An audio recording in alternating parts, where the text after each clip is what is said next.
Zrumbesh.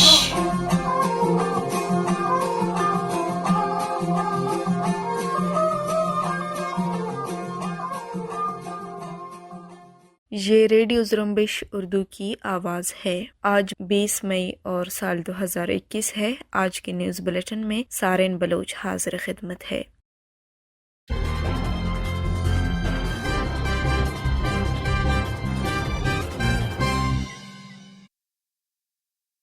Radio Zrumbesh کے آج کی نیوز بلیٹن میں بلوچستان سمیت علاقائی عالمی خبریں شامل ہیں۔ سب سے پہلے پیش خدمت ہے بلوچستان سے متعلق خبریں۔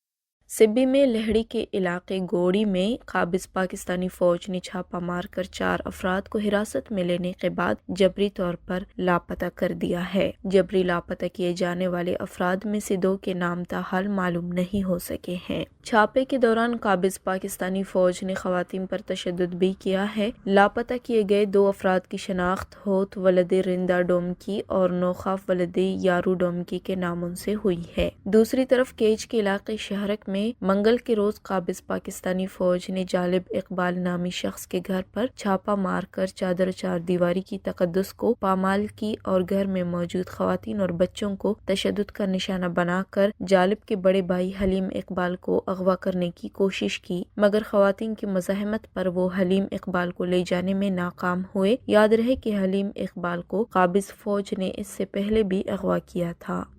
سندھ ہائی کورٹ نے پاکستانی فوج اور خفیہ اداروں کے ہاتھوں جبری طور پر لاپتہ افراد کی بازیابی سے متعلق درخواستوں پر بار بار طلبی کے باوجود پیش نہ ہونے پر پاکستان کے وفاقی سیکریٹری داخلہ کے ناقابل ضمانت وارنٹ گرفتاری جاری کرتے ہوئے آئی جی اسلام آباد کو وفاقی سیکریٹری داخلہ یوسف نسیم کو گرفتار کر کے پیش کرنے کا حکم دے دیا ہے۔ عدالت نے حکم دیا کہ وفاقی سیکریٹری داخلہ کو گرفتار کر کے 27 مئی کو سندھ ہائی کورٹ میں پیش کیا جائے۔ سماعت کے دوران جسٹس کے آغا نے ریمارکس دیے کہ کئی بار حکم نامہ جاری کیا کہ لاپتہ افراد کا سراغ لگایا جائے۔ وفاقی سیکریٹری داخلہ کی جانب سے حراستی مراز کی رپورٹ پیش کی جاتی ہے، نہ وہ خود پیش ہوتے ہیں۔ واضح رہے عدالت نے لاپتہ شہری شمشاد علی کی گمشدگی پر سیکریٹری داخلہ سے رپورٹ طلب کی تھی۔ شمشاد علی سال 2015 سے کراچی سے لاپتہ ہے۔ گوادر میں پولیس نے سندھ میرپور خاص کے ایک رہائشی شخص کو کمسن بچی کے ساتھ مبینہ زیادتی کے الزام گرفتار کر لیا ہے۔ پولیس ذرائع کے مطابق ملزم گلشیر ولد محمد حسین نے گوادر کے علاقے پشکان کنرکی سے ایک کمسن بچی جس کی عمر 6 سال ہے کو اغوا کر کے جنسی زیادتی کا نشانہ بنا کر فرار ہو گیا، جس پر پولیس نے بروقت کارروائی کرتے ہوئے ملزم کو گرفتار کر لیا اور ملزم کے خلاف دفعہ 364 376 اور 511 کے تحت تحقیقات شروع کر دی ہے۔ پنجگور کے علاقے تسپ میں زمباد گاڑی میں سوار مسلح افراد نے ایک دوسرے زمباد گاڑی پر فائرنگ کر کے ایک شخص کو زخمی کر دیا ہے۔ واقعہ اس وقت پیش آیا ہے جب مسلح افراد نے زمباد گاڑی کو روکنے کی کوشش کی، نہیں روکنے پر مسلح افراد نے فائرنگ کی۔ پولیس کے مطابق واقعہ ڈکیتی کا ہے۔ کراچی سے خوزدار جانے والی مسافر بردار کوچ ٹائر پھٹنے سے حادثے کا شکار ہو گیا، جس میں خواتین اور بچوں سمیت 18 افراد زخمی ہوئے۔ Provincial disaster management authority Balochistan کے ڈائریکٹر جنرل نصیر ناصر نے کہا ہے کہ بحر ہند میں سمندری طوفان تاؤتے سے بلوچستان کے ساحلی علاقوں کو بڑا خطرہ نہیں ہے، تاہم کسی بھی ہنگامی صورتحال سے نمٹنے کے لیے اقدامات کر لیے ہیں اور سمندری طوفان کی صورت میں سمندر کے قریب رہنے والے افراد کو محفوظ مقامات پر منتقل کر دیا جائے گا۔ انہوں نے مزید کہا کہ پی ڈی ایم اے گوادر اور لسبیلا کی انتظامیہ سے مسلسل رابطے میں ہے۔ ابھی تک محکمہ موسمیات کی رپورٹ کے مطابق بلوچستان کے ساحلی علاقوں لسبیلا اور گوادر کو سمندری طوفان سے بڑا خطرہ نہیں ہے، صرف بارشوں کی توقع کی جا رہی ہے۔ بلوچستان کے سابق کٹھ پتلی صوبائی وزیر بلدیات محمد صالح بہتانی نے کہا ہے کہ بلوچستان عوامی پارٹی میں کوئی اختلافات نہیں ہیں، البتہ کچھ وزراء وزیر اعلیٰ کے ساتھ خوش نہیں ہیں کیونکہ وزیر اعلیٰ بلوچستان ساتھیوں کو ساتھ چلانے کی صلاحیت نہیں رکھتے۔ اس لیے کچھ وزراء نے فیصلہ کیا ہے کہ ہم ایک ساتھ بیٹھ کر صلاح و مشورہ کر کے اس کابینہ سے علیحدہ ہونے کا اعلان کریں اور اسمبلی کے رکن کی حیثیت سے اپنے عوام کی خدمت کریں۔ انہوں نے مزید کہا کہ ہماری کوشش ہے کہ زیادہ سے زیادہ نمبر حاصل کر کے اپوزیشن کو بھی ساتھ ملائیں اور وزراء کے استعفیٰ سامنے آنے کے بعد نئی حکومت کے قیام کے لیے لائحہ عمل طے کریں۔ دوسری طرف کٹھ پتلی وزیر خزانہ بلوچستان ظہور بلیدی نے کہا کہ انہوں نے ابھی تک وزارت سے مستعفی ہونے کا کوئی فیصلہ نہیں کیا ہے اور کچھ لوگ کابینہ میں غلط فہمیاں پیدا کرنے کی کوشش کر رہے ہیں۔ نیب بلوچستان نے گوادر میں کروڑوں روپے کرپشن کے 3 الگ کیسز کی تحقیقات مکمل کر کے ریونیو افسران سمیت 38 افراد کے خلاف ریفرنسز احتسابی عدالت میں دائر کر دیے ہیں۔ تحقیقات کے مطابق ملزمان نے جعلسازی سے سرکاری اراضی کے ریونیو ریکارڈ میں رد بدل کر کے کروڑوں روپے کی اراضی مارکیٹ میں فروخت کر دی، جس سے پاکستانی خزانے کو ناقابل تلافی نقصان پہنچا۔ اراضی اسکینڈل کے ایک کیس کی تحقیقات کے دوران انکشاف ہوا ہے کہ گوادر میں تعینات سابق نائب تحصیلدار گوادر مقبول احمد، آغا ظفر حسین سمیت دیگر نے گوادر کے موضع جورکان اور موضع چٹی شمال کے ریونیو ریکارڈ میں مبینہ طور پر ٹیمپرنگ کر کے جعلسازی سے 1738 ایکڑ قیمتی اراضی غیر قانونی طور پر پرائیویٹ پرسنز کو فروخت کی، جس سے پاکستانی خزانے کو 32 کروڑ روپے سے زائد کا نقصان پہنچا۔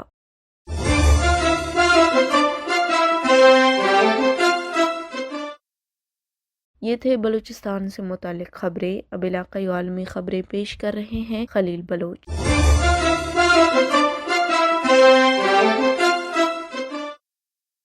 Defence of human rights Pakistan نے اس ماہ لاپتہ افراد کے عالمی ہفتے کے موقع پر جبری گمشدگیوں کے حوالے سے شعور پیدا کرنے میں عوام کے کردار کو تسلیم کرتے ہوئے آگاہی مہم کا انعقاد کا اعلان کیا ہے۔ ادارے کے بیان کے مطابق defence of human rights Pakistan خاص طور پر نوجوانوں کو اس مقصد میں شامل ہونے اور اپنا کردار ادا کرنے کی ترغیب دینے کے لیے ایک آرٹ اور شاعری کا مقابلہ کر رہا ہے۔ تنظیم کے مطابق فن اور شاعری جبری گمشدگیوں کے مسئلے کے گرد گھومتے ہوئے مجموعی موضوع کی عکاسی کرنا ضروری ہے۔ پوسٹرز اور شاعری گمشدگیوں یا انسانی حقوق کے مسئلے سے متعلق ایک یا کوئی اہم موضوع پیش کر سکتے ہیں۔ بیان میں کہا گیا ہے کہ آگاہی مہم 15 سے 50 سال کے لوگوں کے لیے کھلا ہے۔ لاپتہ افراد کے لواحقین کو بھی اس میں حصہ لینے کی ترغیب دی جائے گی۔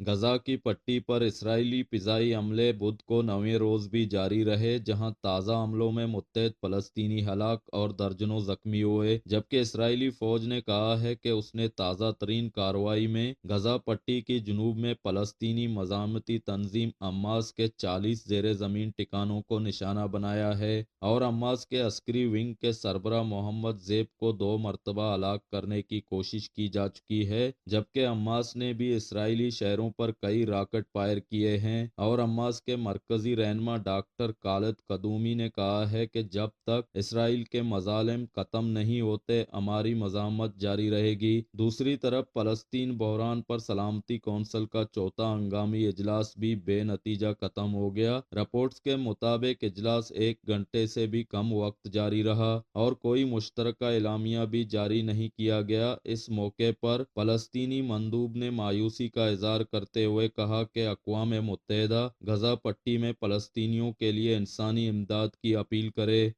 پاکستان میں اپوزیشن جماعتوں کے حکومت مخالف اتحاد پاکستان ڈیموکریٹک موومنٹ نے اپنا اہم اجلاس رواں ماہ کے آخری ہفتے میں بلانے کا فیصلہ کیا ہے۔ ذرائع کے مطابق پی ڈی ایم سربراہ مولانا فضل الرحمان نے اتحاد میں شامل جماعتوں سے اجلاس بلانے اور ایجنڈے پر مشاورت مکمل کر لی ہے۔ پی ڈی ایم کے اجلاس میں پیپلز پارٹی کی پی ڈی ایم میں واپسی کا فیصلہ بھی کیا جائے گا۔ ساتھ ساتھ اجلاس میں آئندہ کی سیاسی حکمت عملی اور لانگ مارچ پر مشاورت کی جائے گی۔ امریکہ کی بدنام زمانہ قید خانہ گوانتانامو بے کے سب سے پرانے قیدی سیف اللہ پراچا کی رہائی کی منظوری دے دی گئی ہے۔ سیف اللہ کے وکیل نے بتایا کہ قیدیوں سے متعلق امریکی نظرثانی بورڈ نے سیف اللہ سمیت 3 قیدیوں کو کلیئر قرار دیا ہے، جس کے بعد پاکستانی شہری سیف اللہ کو آئندہ چند ماہ میں رہا کیا جائے گا۔ سیف اللہ کی رہائی کی تفصیلی وجوہات واضح نہیں کی گئی ہیں، البتہ اس سلسلے میں جاری نوٹیفیکیشن میں کہا گیا ہے کہ سیف اللہ امریکہ کے لیے مزید خطرہ نہیں۔ افغانستان کے لیے امریکہ کے خصوصی ایلچی زلمے خلیلزاد نے کہا ہے کہ ایسی پیشن گوئیاں غیر ضروری طور پر منفی ہیں کہ جب امریکی اور اتحادی افواج نکل جائیں گی تو طالبان جلد ہی افغان سیکیورٹی فورسز کو شکست دے کر کابل پر قبضہ کر لیں گے۔ اس حوالے سے امریکی ایوان نمائندگان کی خارجہ امور کی کمیٹی کے سامنے پیر کے روز ہونے والی سماعت میں خلیلزاد کا کہنا تھا کہ وہ ذاتی طور پر سمجھتے ہیں کہ افغان فورسز کے ٹوٹ پھوٹ کا شکار ہونے اور طالبان کے قابض ہونے کے بارے میں بیانات غلط ہیں۔ خلیلزاد کا مزید کہنا تھا کہ طالبان کو 2 مختلف راستوں میں سے کسی ایک کا انتخاب کرنا ہے کہ یا تو وہ امن کا راستہ اختیار کریں، اپنی تحریک کو ایک سیاسی تحریک میں تبدیل کریں اور اپنے ملک کا حصہ بنیں، یا پھر وہ عسکری قوت کے ذریعے اقتدار پر قبضہ کریں اور پابندیوں اور تنہائی کا شکار ہو جائیں۔ بحر ہند میں بدترین طوفان تاوت بھارتی ریاست گجرات سے ٹکرا گیا ہے، جہاں طوفان کے سبب سمندر میں 10 فٹ تک اونچی لہریں بلند ہوئی ہیں، جبکہ طوفانی ہواؤں کی رفتار 185 کلومیٹر فی گھنٹہ تک جا پہنچی ہے۔ طوفان کے باعث مختلف حادثات میں اموات کی تعداد 27 تک پہنچی ہے، جبکہ تقریباً 100 افراد لاپتہ ہیں۔ طوفان تاوتے کے زیر اثر گجرات، راجستھان سمیت مختلف ریاستوں میں بارشوں کا سلسلہ جاری ہے۔ وزیر اعلیٰ گجرات نے کہا ہے کہ طوفان سے 16,000 سے زائد مکانات تباہ اور 40,000 درخت جڑوں سے اکھڑ گئے ہیں۔ سعودی عرب میں 17 مئی کی رات 1 بجے سے سفری پابندیاں ختم ہونے کے بعد سعودی ایئرپورٹ، بندرگاہیں اور سرحدی چوکیاں سعودی شہریوں کے لیے کھول دی گئی ہیں۔ تاہم پابندیاں ختم ہونے کے بعد اب وہی افراد سعودی عرب کا سفر کر سکیں گے جو کورونا ویکسین کی دونوں خوراکیں لے چکے ہوں گے، جبکہ پہلی خوراک لینے کے بعد 14 دن گزارنے والے بھی سفر کرنے کے اہل ہوں گے۔ تاہم سعودی عرب سے 13 ملکوں کے لیے سفر پر پابندی برقرار ہیں۔ ان 13 ممنوعہ ممالک میں لبنان، بھارت، شام، یمن، ایران، ترکی، صومالیہ، افغانستان اور روس شامل ہیں۔